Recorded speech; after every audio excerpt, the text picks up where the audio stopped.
Hello guys, എന്നും കുറച്ച് ദിവസം എനിക്ക് പറഞ്ഞാൽ തീരാത്തത്ര എനിക്കുണ്ട് എൻ്റെ ജീവിതാനുഭവം.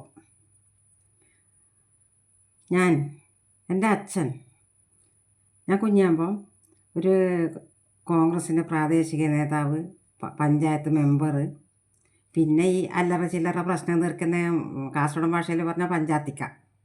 ഈ കോടതിയിലും സ്റ്റേഷനിലൊന്നും തീരാത്ത ചെറിയ ചെറിയ പ്രശ്നങ്ങളില്ലേ, അതെല്ലാം തീർക്കാൻ വേണ്ടിയിട്ട് വീട്ടിലേക്ക് കുറേ രാവിലെ ഞാൻ ഞാനൊരു 4-5 വയസ്സായിട്ടുണ്ടാവും ആവും.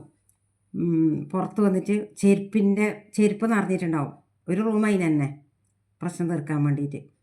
അപ്പോൾ ഞാൻ പാഞ്ഞു പോയിട്ട് അച്ഛൻ്റെ മടിയിൽ കയറിയിരിക്കും, എല്ലാവരും പറയുന്ന കേട്ടോണ്ട് എന്നിട്ട് അച്ഛൻ പറയുന്നതും. അങ്ങനെ എത്രയോ പ്രശ്നം തീർത്ത എത്രയോ ആൾക്കാരുണ്ട് ഇന്നും. അമ്മ ഉണ്ടാകുന്നവരെ അമ്മേനെ കാണാനെല്ലാം വന്നുകൊണ്ടായിനി അവരെല്ലാം. അവർക്ക് ആ സന്തോഷത്തിൽ രണ്ടാളും നേരെ ചുടിക്കാതെ അങ്ങനെ ആയിട്ട് പോവുക. ആ പ്രശ്നം അങ്ങനെയാണ്. കേസിനും മീനെല്ലാം പോയാൽ പിന്നെ അങ്ങനെയല്ലല്ലോ, വേറെ ടൈപ്പിലല്ലേ. പക്ഷേ ഇതങ്ങനെയല്ല. അപ്പോൾ അച്ഛൻ എൻ്റെ ഈ ഇത് കണ്ടിട്ട്, എൻ്റെ ആവേശം കണ്ടിട്ട് അച്ഛൻ പറയും, ഇപ്പോഴും ഓർക്കുന്നത് ചെവിയിൽ, എൻ്റെ മോളെ ഞാനൊരു വക്കീലാക്കും, അല്ലെങ്കിൽ ഞാൻ ഒരു നേതാവാക്കും, രാഷ്ട്രീയ നേതാവായിരിക്കും അച്ഛൻ ഉദ്ദേശിച്ച. അച്ഛൻ പാർട്ടി പ്രവർത്തകനല്ലേ, അതായിരിക്കും ഇന്ദിരാന്ന് പേരിട്ടേന്ന് എനിക്ക് പിന്നെ തോന്നീനി. അച്ഛനത് പറഞ്ഞില്ല, അതായിരിക്കൂലേ ഈ ന്യൂമറോളജിയിലെ പുറകിലേ പോകുമ്പോൾ എനിക്ക് തോന്നി അച്ഛൻ അതായിരിക്കും പേരിട്ടതെന്ന്. പിന്നെന്താ പറയാൻ. പക്ഷേ അച്ഛൻ്റെ ആഗ്രഹങ്ങളും എൻ്റെ സ്വപ്നങ്ങളും പകുതി വഴിയിലാക്കി ആ മരണമെന്ന കോമാളി അച്ഛനെ കൊണ്ടുപോയില്ലേ. പിന്നെ ഒന്നുണ്ട്, ദൈവം ഒന്ന് സഹായിച്ചിന്, അതേപോലത്തെ കൈകളിലാണ് തന്നെ ദൈവം വിവാഹത്തിലോടിയിട്ട് ഏൽപ്പിച്ചത്. വലിയ പണക്കാരനൊന്നുമല്ല, പക്ഷേ അത്ര എന്താ പറയണ്ടേ, ഒരു പൂവിനെ എങ്ങനെ വാടാതെ സൂക്ഷിക്കും അതുപോലെ തന്നെ ഇതുവരെ എത്തിച്ചു. അല്ലെങ്കിൽ ഈ പ്രായത്തിൽ എനിക്ക് നിങ്ങളുടെ മുമ്പിൽ വന്നിട്ട് പറയാൻ പറ്റില്ലോ. അപ്പോൾ അവരോടാണ് ഞാൻ താങ്ക്സ് പറയുന്നത്, എൻ്റെ ഹസ്ബൻഡിനോട്. അപ്പോൾ ആദ്യം പുറകിലേക്ക് പോകാൻ ഞാൻ കുഞ്ഞാമ്പിലേക്ക്. അപ്പോൾ എലക്ഷൻ വരുമ്പോൾ അവിടെ നമ്മളെ വീട്ടിൽ ഉത്സവം എനിക്കും അച്ഛന്, ബാക്കി വീട്ടിലത്തായിരിക്കും അങ്ങനെ രാഷ്ട്രീയ അങ്ങനത്തെ ഇൻട്രസ്റ്റ് ഒന്നും ഇല്ല. എനിക്കറിയില്ല, എൻ്റെ ഞാൻ കാര്യം പറഞ്ഞത്, എനിക്കിപ്പോൾ അവർക്കുണ്ടോ എന്ന് അവർ പറയണ്ടേ. എൻ്റെ കാര്യം ഞാൻ പറയുന്നത്. അച്ഛൻ മുദ്രാവാക്യം എഴുതും, അച്ഛൻ മുദ്രാവാക്യം പറയും, ഞാൻ എഴുതും. പിന്നെ ഈ പോസ്റ്ററെല്ലാം, അപ്പോൾ പശുവും കിടാവാന്ന് അന്നത്തെ ഒരു ചിഹ്നം, അച്ഛൻ്റെ പാർട്ടിയുടെ ചിഹ്നം പശുവും കിടാവ്. അപ്പോൾ കാണുന്ന വീട്ടിൽ അതിൻ്റെ കഞ്ഞി പശ, അപ്പോൾ ഇങ്ങനത്തെ പശയൊന്നും മേടിക്കാനൊന്നും കിട്ടൂല. കഞ്ഞി പശയില്ലേ, ആ കഞ്ഞി അരച്ചിട്ട് പശയാക്കിയിട്ട് എല്ലാം വലിയ പല സൈസിലെ പോസ്റ്റർ കൊണ്ടുവന്നിട്ട് ഇങ്ങനെ മരത്തിന് നമ്മളെ ഞാൻ തെങ്ങിന് ഇടക്ക് ഒട്ടിച്ചിനി, നമ്മളെ റോഡ് സൈഡിൽ എല്ലാവരും ഒട്ടിക്കൽ, അടുത്ത വീട്ടിലത്തെ പിള്ളേരെല്ലാം കൂട്ടിയിട്ട് അങ്ങനെ ഒട്ടിക്കൽ. എന്നിട്ട് ഞാൻ എഴുതി കൊടുത്ത ഈ മുദ്രാവാക്യം അച്ഛൻ കൊണ്ടുപോയിട്ട് ജാഥയിൽ എല്ലാവർക്കും അണികൾക്ക് വിളിക്കാൻ പറയുന്നതല്ല ഞാൻ കേൾക്കും. ഞാൻ എഴുതിയതല്ലേ പേപ്പർ, അത് കണ്ടിട്ട് ആസ്വദിക്കും. എൻ്റെ ഇലക്ഷൻ രാത്രിയൊന്നും ഞങ്ങൾ ഉറങ്ങൂല. പിന്നെ ഇങ്ങനെ കുറേ ദിവസം കഴിഞ്ഞ ഇലക്ഷൻ കഴിഞ്ഞിട്ട് 1-2 ദിവസം കഴിയുമ്പോൾ തന്നെ അതിൻ്റെ റിസൾട്ടെല്ലാം ഫലം പറയലുണ്ടല്ലോ. അപ്പോൾ ഞങ്ങൾ രാത്രി ഒരു പണ്ടത്തെ ഒരു ഫിലിപ്സ് റേഡിയോ, ഇപ്പം അതേപോലെ ടി വി ഒന്നും ഇല്ലല്ലോ, അപ്പോൾ ആ ഫിലിപ്സ് റേഡിയോ ചില സമയത്ത് ചെറ കേൾക്കും. അപ്പോൾ അതെല്ലാം ക്ലിയർ ആക്കിയിട്ട് അച്ഛൻ വെക്കും, ഇവിടെ കൊണ്ടുപോയിട്ട് വർക്ക്ഷോപ്പ് ഇവിടെ കൊണ്ടുപോയിട്ട് റേഡിയോ മെക്കാനിക്കിൻ്റെ അടുത്തെല്ലാം കൊണ്ടുപോയിട്ട് ബാറ്ററി പഴയതായിട്ടില്ലെങ്കിൽ അതിനെ മാറ്റിയിട്ട് ആദ്യം കൊണ്ടുവയ്ക്കും. ഇത് പുതിയതെല്ലാം ബാറ്ററി മാറ്റി വെച്ചിട്ട് പിറ്റേ ദിവസം രാവിലെ പറയുമല്ലോ, വാർത്തയിൽ തുടങ്ങുമല്ലോ. അപ്പം ഞാനൊരു പെന്നും ഗ്ലാസ് എടുത്തിട്ട് അച്ഛൻ ഇങ്ങനെ നിൽക്കണം. അച്ഛൻ ഓരോന്ന് പറയുന്ന നമുക്ക് ഇങ്ങനെ ഇതിൽ കാണിക്കാനില്ലല്ലോ, ടി വിയിൽ ഇപ്പോൾ കാണിക്കുന്ന നമുക്ക് ഇങ്ങനെ കാണിക്കാനില്ലല്ലോ.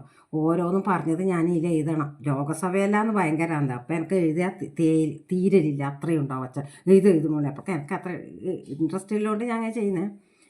അപ്പോൾ തലേ ദിവസം റേഡിയോയിൽ ഒരുക്കി വെച്ചു. അച്ഛൻ വേഗം ഉറങ്ങാൻ കിടന്നു, മോളെ നമുക്ക് വേഗം ഉറങ്ങാം, രാവിലെ എണീക്കണ്ടേന്നെല്ലാം പറഞ്ഞിട്ട്. എന്നിട്ട് അമ്മ ഉറങ്ങാൻ കിടന്നു.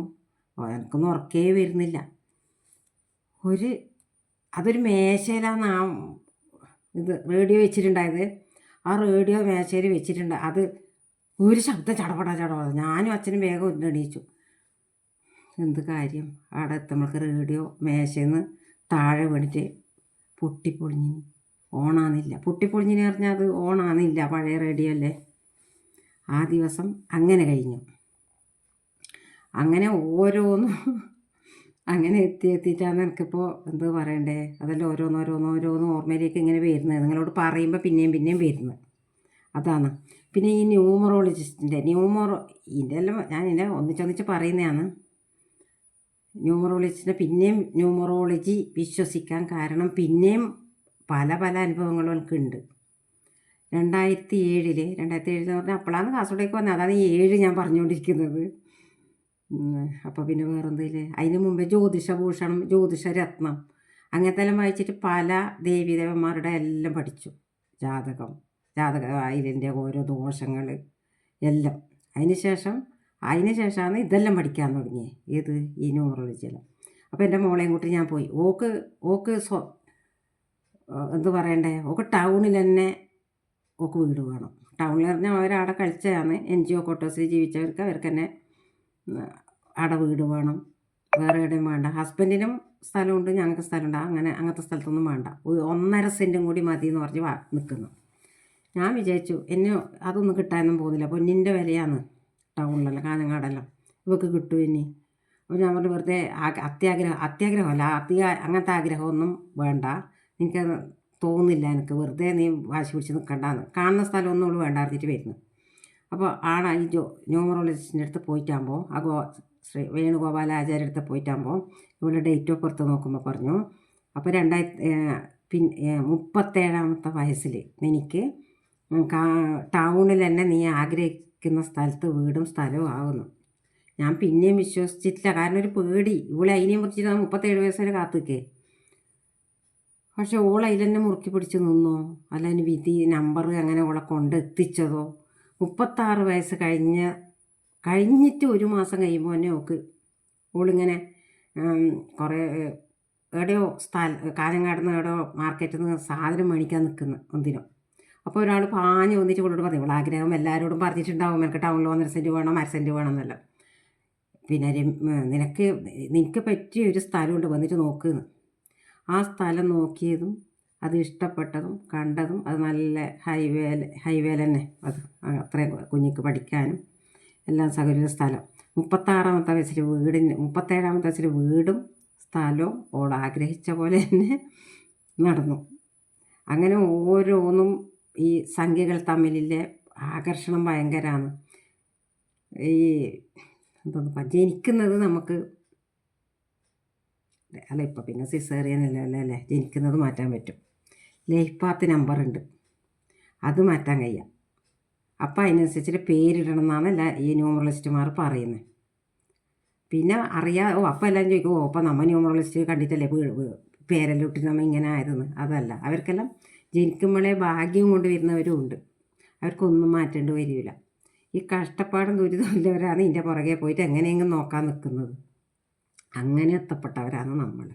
അങ്ങനെ വലിയ കൊമ്പത്തത്തിനല്ല, ആ സംഖ്യേനെ ആരാധിച്ചത് കൊണ്ടല്ലേ ഞാൻ ഇന്ന് എൻ്റെ വീഡിയോയിൽ അബുദാബിയിലത്തെ എന്താ പറയണ്ടേ വലിയ വലിയ പരസ്യങ്ങളും ഹോസ്പിറ്റലിൻ്റെ പരസ്യങ്ങളും എന്തെങ്കിലും ആയിക്കോട്ടെ, ആ പല എന്താ പറയണ്ടേ എയർപോർട്ടിലെ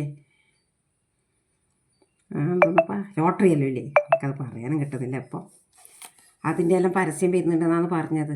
എനിക്ക് എന്നെ തന്നെ അത്ഭുതം. അപ്പം ഞാൻ വിചാരിക്കുന്നു, ആ സംഖ്യകൾ എൻ്റെ ആഗ്രഹം നമ്മൾ നല്ല കർമ്മത്തിലേ കൂടിയിട്ട് നടന്നു നീങ്ങിയാൽ, ജീവിതത്തിൽ നല്ല കർമ്മത്തിലേ കൂടി നടന്നു നീങ്ങിയാൽ നമ്മളെ പ്രപഞ്ചം നമ്മളോടൊപ്പം തന്നെ ഉണ്ടാവും. നമുക്ക് എന്തെങ്കിലും ഒരു സന്തോഷം നൽകിയിട്ടേ ഇവിടുന്ന് നമ്മളെ യാത്രയാക്കും. ബൈ.